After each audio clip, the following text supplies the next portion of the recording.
प्रणाम प्यारे छात्रों। आज हम कक्षा 7वीं हिंदी की कविता 2 फूल और कांटे देखने वाले हैं। यह कविता अयोध्या सिंह उपाध्याय हरिओम जी की है। इस कविता में कवि हमें बताते हैं कि व्यक्ति का व्यवहार जो होता है अलग अलग होता है, उसका स्वभाव अलग होता है और उसी अलग स्वभाव के कारण समाज में उसकी पहचान बन जाती है। और उसके लिए हमें फूल और कांटे का उदाहरण दिया गया है।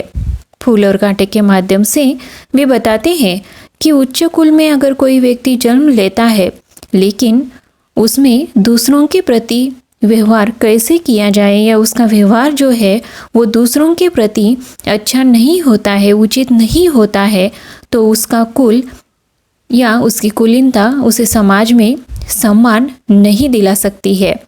और यही बात कविता में समझाने की कोशिश की है। देखिए, है जन्म लेते जगह में एक ही पौधा उन्हें है पालता, रात में उन पर चमकता चांद भी एक ही सी चांदनी है डालता। यहाँ जन्म मतलब जन्म, पालता मतलब पालना, संभालना, बड़ा करना। तो यहाँ कवि हमें बताते हैं कि ये फूल और कांटे जो है एक ही पेड़ पर जन्म लेते हैं, एक ही जगह पर जन्म लेते हैं और एक ही पौधा उन्हें बड़ा कर देता है, पालता है, संभालता है। रात में जब चांद निकलता है तो वह अपनी शीतल चांदनी जो है या अपना उजाला जो है एक समान सा ही दोनों पर फैलाता है। एक समान सी ही चांदनी उन पर आती है, एक समान सी ही चांदनी उनको मिलती है। मेह उन पर है बरसता एक सा, एक सी उन पर हवाएं है बही, पर सदा ही यह दिखा है हमें ढंग उनके एक से होते नहीं।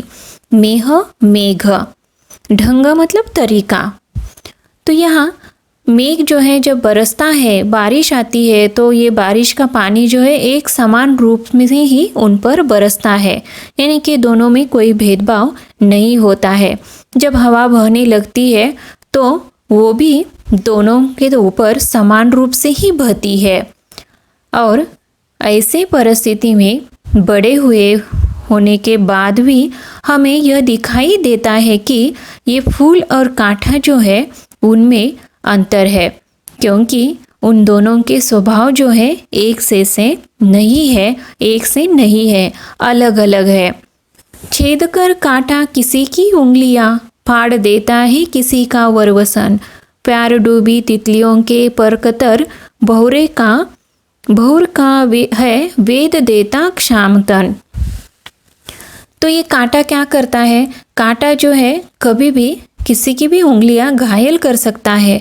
मतलब अगर कांटे के सानिध्य में कोई भी आता है तो उसे वह परेशानी ही देता है, उसका वह नुकसान ही करता है, उसे पीड़ा देता है। फाड़ देता है किसी का वरवसन, वर मतलब सुंदर सा सुंदर और वसन मतलब वस्त्र या कपड़ा। तो सुंदर कपड़े भी अगर उसके सानिध्य में आते हैं तो वो भी उसे फाड़ देता है। जब प्यारी तितलियां फूलों के सुगंध से फूलों की तरफ आकर्षित हो जाती है या फूलों के पास आने लगती है, तब ये कांटे क्या करते हैं? उनको भी नुकसान पहुंचाते हैं, उनको भी दर्द देते हैं और उनके पंखों को काट देते हैं। भौरे का भी शरीर जो है वह छेद देते हैं। वेदना मतलब ही छेद देना, वेद देता छेदना। और शामतन काला शरीर, भौर मतलब भौरा, तो इस भौरे का तन जो है वह छेद देते हैं। फूल लेकर तितलियों को गोद में, भौर का अपना अनूठा रस पिला, निज सुगंध और निराले रंग से है सदा देता कलीजी की खिला। यहाँ अनूठा मतलब निराला, निज खुद अपना, और जी मतलब मन, कली जी की खिलना, कली खिलना या जिसे हम खुश होना कहते हैं। तो यहाँ दूसरी तरफ जब फूल के पास तितलियाँ आती हैं तो फूल क्या करता है? उन तितलियों को अपने गोद में लेता है, अपनी गोद की जगह देता है।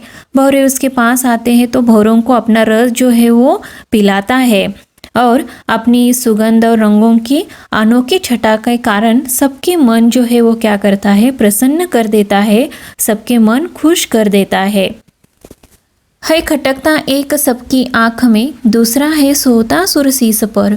किस तरह कुल की बड़ाई काम दे, जो किसी में हो बड़प्पन की कसर। सोहना शोभा देना, सुर मतलब देवता, शीस सिर, बड़प्पन बड़ाई और कसर मतलब कमी। तो यहाँ एक जो है उसके व्यवहार के कारण सबकी आंखों में खटकता है, मतलब सब जो है उसकी तरफ तिरस्कार की भावना से देखते हैं, कोई भी उसके पास जाना नहीं चाहता है। लेकिन दूसरा जो है वह देवताओं के सिर पर शोभा देता है या देवताओं के सिर पर उसे चढ़ाया जाता है। और यह कारण क्यों है? क्योंकि उसका स्वभाव जो है वह, और उसी स्वभाव के कारण उसको ये मान सम्मान मिलता है। मतलब अगर हम में अच्छे काम करने की कला या अच्छे काम अगर हम नहीं करते तो हमारा कुल भी हमें बड़प्पन नहीं दे सकता। यदि इंसान के काम अच्छे न हो तो उसका कुल चाहे कितना भी बड़ा हो, लेकिन वह उसके लिए किसी भी काम का नहीं रहता, उसे उस कुल से किसी भी तरह की बड़ाई नहीं मिलती। इसके लिए हमें अपना व्यवहार अच्छा रखना चाहिए और हमें समाज में बहुत ही अच्छी तरीके से, उचित तरीके से और सही तरीके से लोगों के साथ व्यवहार करना चाहिए, तभी लोग हमें मान सम्मान देंगे और पसंद करेंगे। और इस कविता में कवि ने फूल और कांटे के माध्यम से हमें बहुत अच्छी तरह से यह बात समझाने की कोशिश की है। फूल और कांटा जो है एक ही पेड़ पर उगता है, लेकिन दोनों के स्वभाव के कारण दोनों को जो समाज में सम्मान मिलता है उसमें बहुत सारा अंतर है। तो हमें इस कविता में यह बात समझाने की कोशिश की है। धन्यवाद।